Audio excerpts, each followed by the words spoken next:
This book is called as Roots.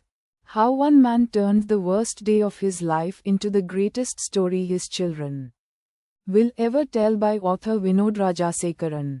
For my family, who stood in every storm and called it home, this book is yours. Author's note: this story is fiction. Arjun does not exist in any registry or census. Meera, Priya, Dev, the farm, the cow named Kaveri, the dog named Bhima, none of them can be found on a map.